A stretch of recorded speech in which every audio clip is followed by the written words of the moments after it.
ଏହି ଭିडिଓରେ ଆମେ ଦେଖିବା ଯେ ଦୁଇଟି ବା ଅଧିକ ସଂଖ୍ୟାक्रम ମଧ୍ୟରେ ଥିବା ସମ୍ପର୍କ। ତେବେ ଏଠି ମୋ ପାଖରେ ଏକ ସଂଖ୍ୟାक्रम ଅଛି 1 2 3 4। ଏହିଭଳି ସଂଖ୍ୟାक्रମକୁ ଆମେ କ'ଣ କହିଥାଉ? ଏହିଭଳି ସଂଖ୍ୟାक्रମକୁ ଆମେ ପ୍ରାକୃତିକ ସଂଖ୍ୟା ବା ଗଣନ ସଂଖ୍ୟାର କ୍ରମ ବୋଲି କହିଥାଉ। ମୋ ପାଖରେ ଆଉ ଏକ ସଂଖ୍ୟାक्रମ ଅଛି 1 4 9 16। ତେବେ ଏହିଭଳି ସଂଖ୍ୟାक्रମକୁ ଆମେ କ'ଣ କହିଥାଉ? ଏହିଭଳି ସଂଖ୍ୟାक्रମକୁ ଆମେ ବର୍ଗ ସଂଖ୍ୟାର କ୍ରମ ବୋଲି କହିଥାଉ। ତେବେ ଏଠି ଆମେ ଦେଖିବା ଯେ 1 ଠୁ ଆରମ୍ଭ କରି କୌଣସି ଏକ ନିର୍ଦ୍ଦିଷ୍ଟ ସଂଖ୍ୟା ପର୍ଯ୍ୟନ୍ତ ଯଦି ଆମେ ଯୋଗ କରି ଚାଲିବା ଏବଂ ସେହି ନିର୍ଦ୍ଦିଷ୍ଟ ସଂଖ୍ୟାରୁ ପୁଣି ଆମେ ଯୋଗ କରିକି 1 ପର୍ଯ୍ୟନ୍ତ ପଛକୁ ଫେରିବା, ତେବେ ଆମକୁ ଯେଉଁ ଯୋଗଫଳଟି ମିଳିବ ତାହା କେଉଁ ସଂଖ୍ୟା ଅଟେ? ତେବେ ଏଠି ମୁଁ ଦେଖ 1 ଠୁ ଆରମ୍ଭ କରି 2 ପର୍ଯ୍ୟନ୍ତ ଯୋଗ କରିଛି ଏବଂ 2 ଠୁ ମୁଁ ପୁଣି ଯୋଗ କରିକି 1 ପର୍ଯ୍ୟନ୍ତ ପଛକୁ ଫେରିଛି। ତ ମୋତେ ଏଠି ଯୋଗଫଳ କେତେ ମିଳିଲା? ଯୋଗଫଳ ମୋତେ 4 ମିଳିଲା। ତେଣୁ 4 ହେଉଛି ଏକ ବର୍ଗ ସଂଖ୍ୟା ଅଟେ। ଏହାପରେ ମୁଁ 1 ଠୁ ଆରମ୍ଭ କରି 3 ପର୍ଯ୍ୟନ୍ତ ଯୋଗ କରିବି ଏବଂ 3 ଠୁ ମୁଁ ପୁଣି ଯୋଗ କରିକି 1 ପର୍ଯ୍ୟନ୍ତ ପଛକୁ ଫେରିବି। ତ ମୋତେ ଏଠି ଯୋଗଫଳ କେତେ ମିଳିବ? ମୋତେ ଏଠି ଯୋଗଫଳ 9 ମିଳିଲା। ତେବେ 9 ମଧ୍ୟ ଏକ ବର୍ଗ ସଂଖ୍ୟା ଅଟେ। ଏହାପରେ ମୁଁ 1 ଠୁ ଆରମ୍ଭ କରି 4 ପର୍ଯ୍ୟନ୍ତ ଯୋଗ କରିବି ଏବଂ 4 ଠୁ ମୁଁ ପୁଣି ଯୋଗ କରିକି 1 ପର୍ଯ୍ୟନ୍ତ ପଛକୁ ଫେରିବି। ତେବେ ଏଠି ମୋତେ ଯୋଗଫଳ କେତେ ମିଳିବ? ତ ମୋତେ ଏଠି 16 ମିଳିଲା। ତେବେ 16 ମଧ୍ୟ ଏକ ବର୍ଗ ସଂଖ୍ୟା ଅଟେ। ଏହାପରେ ମୁଁ 1 ଠୁ ଆରମ୍ଭ କରି 5 ପର୍ଯ୍ୟନ୍ତ ଯୋଗ କରିବି ଏବଂ 5 ଠୁ ମୁଁ ଯୋଗ କରିକି ପୁଣି 1 ପର୍ଯ୍ୟନ୍ତ ପଛକୁ ଫେରିବି। ତ ମୋତେ ଏଠି ଯୋଗଫଳ କେତେ ମିଳିଲା? ତ ମୋତେ ଏଠି ଯୋଗଫଳ ମିଳିଲା 25। ତେବେ 25 ମଧ୍ୟ ଏକ ବର୍ଗ ସଂଖ୍ୟା ଅଟେ। ବର୍ତ୍ତମାନ ଆମେ ଏହାକୁ ଚିତ୍ର ସାହାଯ୍ୟରେ ବୁଝିବା। ତେବେ ଏଠି ଦେଖ, ମୁଁ ପ୍ରଥମେ 1 ଠୁ ଆରମ୍ଭ କରି 2 ପର୍ଯ୍ୟନ୍ତ ଯାଇଛି ଏବଂ 2 ଠୁ ମୁଁ ଯୋଗ କରିକି 1 ପର୍ଯ୍ୟନ୍ତ ପଛକୁ ଫେରିଛି ଏବଂ ମୁଁ 1 ପାଇଁ ଗୋଟିଏ ବିନ୍ଦୁ, 2 ପାଇଁ 2ଟି, ପୁଣି ଏଠି ମୁଁ 1 ପାଇଁ ଗୋଟିଏ ବିନ୍ଦୁ ନେଇଛି, ଅର୍ଥାତ୍ ମୁଁ ଏଠି 4ଟି ବିନ୍ଦୁ ନେଇଛି। କ'ଣ ଏହି 4ଟି ବିନ୍ଦୁକୁ ଆମେ ଏକ ବର୍ଗାକାର ଆକୃତି ଭାବେ ସଜାଡ଼ି ପାରିବା କି? ସଜାଡ଼ି ପାରିବା, କାରଣ 4 ହେଉଛି ଏକ ବର୍ଗ ସଂଖ୍ୟା। ଏହାପରେ ମୁଁ 1 ଠୁ ଆରମ୍ଭ କରି 3 ପର୍ଯ୍ୟନ୍ତ ଯାଇଛି ଏବଂ 3 ଠୁ ମୁଁ ପୁଣି ଯୋଗ କରିକି 1 ପର୍ଯ୍ୟନ୍ତ ଫେରିଛି। ତେବେ ଏଠି ମୁଁ ଟୋଟାଲ 9ଟି ବିନ୍ଦୁ ନେଇଛି। କ'ଣ ଏହି 9ଟି ବିନ୍ଦୁକୁ ଆମେ ଏକ ବର୍ଗାକାର ଆକୃତି ଭାବେ ସଜାଡ଼ି ପାରିବା କି? ସଜାଡ଼ି ପାରିବା, କାରଣ 9 ମଧ୍ୟ ଏକ ବର୍ଗ ସଂଖ୍ୟା ଅଟେ। ଏହାପରେ ମୁଁ 1 ଠୁ ଆରମ୍ଭ କରି 4 ପର୍ଯ୍ୟନ୍ତ ଯୋଗ କରିଛି, 4 ଠୁ ମୁଁ ପୁଣି ଯୋଗ କରିକି 1 ପର୍ଯ୍ୟନ୍ତ ପଛକୁ ଫେରିଛି, ଅର୍ଥାତ୍ ମୁଁ ଏଠି ସମୁଦାୟ 16ଟି ବିନ୍ଦୁ ନେଇଛି। ଏହି 16ଟି ବିନ୍ଦୁକୁ କ'ଣ ଆମେ ଏକ ବର୍ଗାକାର ଆକୃତି ଭାବେ ସଜାଡ଼ି ପାରିବେ କି? ସଜାଡ଼ି ପାରିବା, କାରଣ 16 ମଧ୍ୟ ଏକ ବର୍ଗ ସଂଖ୍ୟା ଅଟେ। ଏହାପରେ ମୁଁ 1 ଠୁ ଆରମ୍ଭ କରି 5 ପର୍ଯ୍ୟନ୍ତ ଯାଇଛି, 5 ଠୁ ମୁଁ ପୁଣି ଯୋଗ କରିକି 1 ପର୍ଯ୍ୟନ୍ତ ପଛକୁ ଫେରିଛି, ଅର୍ଥାତ୍ ମୁଁ ଏଠି ସମୁଦାୟ 25ଟି ବିନ୍ଦୁ ନେଇଛି। କ'ଣ ଏହି 25ଟି ବିନ୍ଦୁକୁ ଆମେ ଏକ ବର୍ଗାକାର ଆକୃତି ଭାବେ ସଜାଡ଼ି ପାରିବା କି? ସଜାଡ଼ି ପାରିବା, କାରଣ 25 ମଧ୍ୟ ଏକ ବର୍ଗ ସଂଖ୍ୟା ଅଟେ। ତେବେ ଏଥିରୁ ଆମେ କ'ଣ ଶିଖିଲେ? ଏଥିରୁ ଆମେ ଶିଖିଲେ ଯେ ଯଦି ଆମେ ପ୍ରାକୃତିକ ସଂଖ୍ୟା 1 ଠୁ ଆରମ୍ଭ କରି କୌଣସି ଏକ ନିର୍ଦ୍ଦିଷ୍ଟ ସଂଖ୍ୟା ପର୍ଯ୍ୟନ୍ତ ଯୋଗ କରିବା ଏବଂ ସେହି ନିର୍ଦ୍ଦିଷ୍ଟ ସଂଖ୍ୟାରୁ ଆମେ ଯୋଗ କରିକି ପୁଣି 1 ପର୍ଯ୍ୟନ୍ତ ପଛକୁ ଫେରିବା, ତେବେ ଆମକୁ ଯେଉଁ ସଂଖ୍ୟାଟି ମିଳିବ ତାହା ହେବ ଏକ ବର୍ଗ ସଂଖ୍ୟା। ଠିକ୍ ଅଛି? ଏଠି ମୋ ପାଖରେ 2ଟି ପ୍ରଶ୍ନ ଅଛି। ତେବେ ପ୍ରଥମ ପ୍ରଶ୍ନ ହେଉଛି, ନିମ୍ନରେ ଦିଆଯାଇଥିବା ସଂଖ୍ୟାକ୍ରମକୁ ଦେଖନ୍ତୁ ଏବଂ ପରବର୍ତ୍ତୀ 3ଟି ସଂଖ୍ୟା ନିରୂପଣ କରନ୍ତୁ। ତେବେ ଏଠି ଯେଉଁ ସଂଖ୍ୟାକ୍ରମଟି ଆମକୁ ଦିଆଯାଇଛି, ସେହି ସଂଖ୍ୟାକ୍ରମର ସଂଖ୍ୟାଗୁଡ଼ିକ ହେଉଛି 2 2 2 2 ଏବଂ ପରବର୍ତ୍ତୀ 3ଟି ସଂଖ୍ୟା ଆମକୁ ପଚରାଯାଇଛି। ତେବେ ପରବର୍ତ୍ତୀ 3ଟି ସଂଖ୍ୟା ଆମେ କିପରି ଜାଣିବା? ତେବେ ଏହି ସଂଖ୍ୟାକ୍ରମର ପ୍ରଥମ ଏବଂ ଦ୍ୱିତୀୟ ସଂଖ୍ୟାକୁ ଲକ୍ଷ୍ୟ କରିବା। ତେବେ ପ୍ରଥମ ସଂଖ୍ୟା ହେଉଛି 2 ଏବଂ ଦ୍ୱିତୀୟ ସଂଖ୍ୟା ମଧ୍ୟ 2। ତେବେ ଏହି ସଂଖ୍ୟାମାନଙ୍କ ମଧ୍ୟରେ ପାର୍ଥକ୍ୟ କେତେ? ତେବେ ପ୍ରଥମ ସଂଖ୍ୟା ଏବଂ ଦ୍ୱିତୀୟ ସଂଖ୍ୟା ମଧ୍ୟରେ ପାର୍ଥକ୍ୟ ହେଉଛି 0। ବର୍ତ୍ତମାନ ଆମେ ଦେଖିବା ଯେ ଦ୍ୱିତୀୟ ସଂଖ୍ୟା ଏବଂ ତୃତୀୟ ସଂଖ୍ୟା ମଧ୍ୟରେ ପାର୍ଥକ୍ୟ କେତେ? ତେବେ ଦ୍ୱିତୀୟ ସଂଖ୍ୟା ଏବଂ ତୃତୀୟ ସଂଖ୍ୟା ମଧ୍ୟରେ ପାର୍ଥକ୍ୟ ମଧ୍ୟ 0। ଏହାପରେ ଆମେ ଦେଖିବା ତୃତୀୟ ସଂଖ୍ୟା ଏବଂ ଚତୁର୍ଥ ସଂଖ୍ୟା ମଧ୍ୟରେ ପାର୍ଥକ୍ୟ କେତେ? ତେବେ ତୃତୀୟ ସଂଖ୍ୟା ଏବଂ ଚତୁର୍ଥ ସଂଖ୍ୟା ମଧ୍ୟରେ ମଧ୍ୟ ପାର୍ଥକ୍ୟ ହେଉଛି 0। ଏହାର ଅର୍ଥ ପଞ୍ଚମ ସଂଖ୍ୟା ଯାହା ହେବ, ଚତୁର୍ଥ ସଂଖ୍ୟା ଏବଂ ପଞ୍ଚମ ସଂଖ୍ୟା ମଧ୍ୟରେ ପାର୍ଥକ୍ୟ ମଧ୍ୟ 0 ହେବ। ତେଣୁ ପଞ୍ଚମ ସଂଖ୍ୟା ଆମର ମଧ୍ୟ 2 ହେବ। ଏହାପରେ ଷଷ୍ଠ ସଂଖ୍ୟା କେତେ ହେବ? ପଞ୍ଚମ ସଂଖ୍ୟା ଏବଂ ଷଷ୍ଠ ସଂଖ୍ୟା ମଧ୍ୟରେ ପାର୍ଥକ୍ୟ ମଧ୍ୟ 0 ହେବ।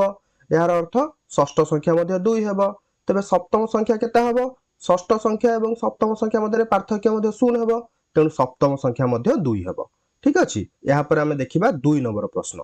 ନିମ୍ନରେ ଦିଆଯାଇଥିବା ସଂଖ୍ୟାକ୍ରମକୁ ଦେଖନ୍ତୁ ଏବଂ ପରବର୍ତ୍ତୀ 3ଟି ସଂଖ୍ୟା ନିରୂପଣ କରନ୍ତୁ। ତେବେ ଏଠି ଯେଉଁ ସଂଖ୍ୟାକ୍ରମଟି ଆମକୁ ଦିଆଯାଇଛି ତାହା ହେଉଛି 4 8 12 16 ଏବଂ ପରବର୍ତ୍ତୀ 3ଟି ସଂଖ୍ୟା ଆମକୁ ପଚରାଯାଇଛି। ତେବେ ପରବର୍ତ୍ତୀ 3ଟି ସଂଖ୍ୟା ଆମେ କିପରି ଜାଣିବା? ଏହି ସଂଖ୍ୟାକ୍ରମକୁ ଦେଖିଲେ ଆମେ ଜାଣିପାରୁଛନ୍ତି ଯେ ସଂଖ୍ୟାଗୁଡ଼ିକ ବଢ଼ି ବଢ଼ି ଚାଲିଛି। ତେବେ କୋଉ ପରିମାଣରେ ବଢ଼ିଛି ବା କେତେ ବଢ଼ି ବଢ଼ି ଚାଲିଛି? ତେବେ ଏହି ସଂଖ୍ୟାକ୍ରମର ପ୍ରଥମ ଏବଂ ଦ୍ୱିତୀୟ ସଂଖ୍ୟାକୁ ଲକ୍ଷ୍ୟ କରିବା। ତେବେ ପ୍ରଥମ ସଂଖ୍ୟା ହେଉଛି 4 ଏବଂ ଦ୍ୱିତୀୟ ସଂଖ୍ୟା ହେଉଛି 8। ତେବେ ଯଦି ଆମେ ପ୍ରଥମ ସଂଖ୍ୟାରେ 4 ମିଶାଇବା ତେବେ ଆମକୁ ଦ୍ୱିତୀୟ ସଂଖ୍ୟା ମିଳୁଛି। ଏହାପରେ ଆମେ ଦେଖିବା ଏହି ସମାନ ସଂଖ୍ୟା ଯଦି ଆମେ ଦ୍ୱିତୀୟ ସଂଖ୍ୟାରେ ମିଶାଉଛନ୍ତି ତେବେ ଆମକୁ ତୃତୀୟ ସଂଖ୍ୟା ମିଳୁଛି କି ନାହିଁ। ତେବେ ଯଦି ଆମେ 8ରେ 4 ମିଶାଇବା ତେବେ ଆମକୁ 12 ମିଳିବ।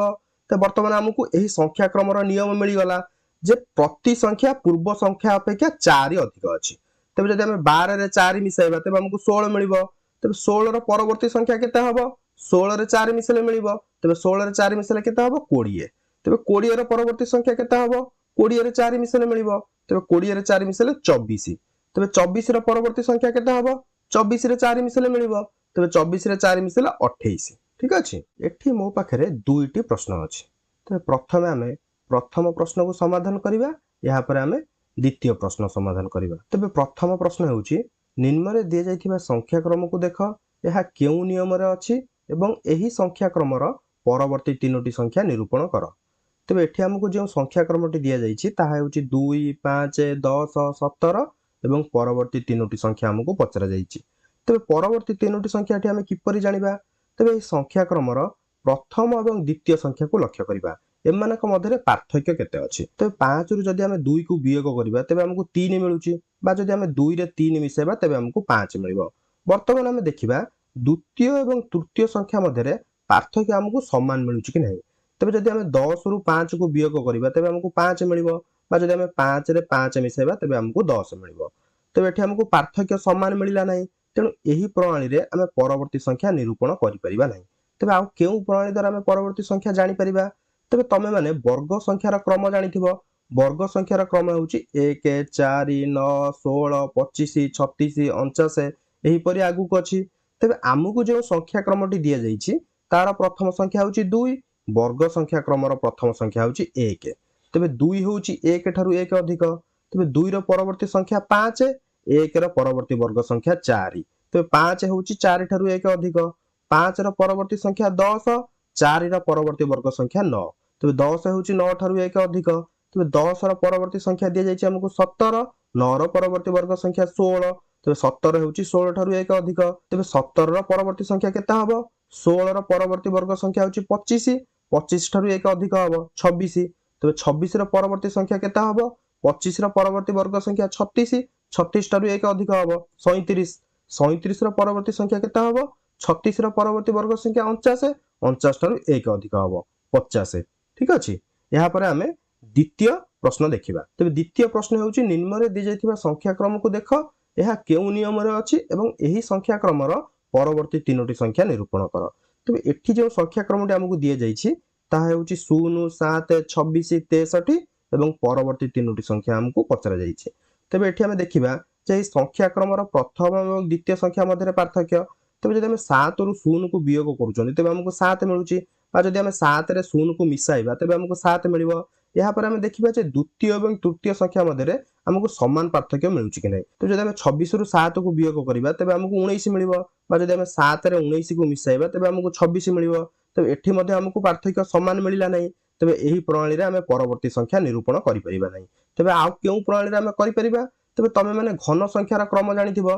घन संख्यार क्रम हेउची 1 8 27 64 125 216 343 एही परि आगु को अछि।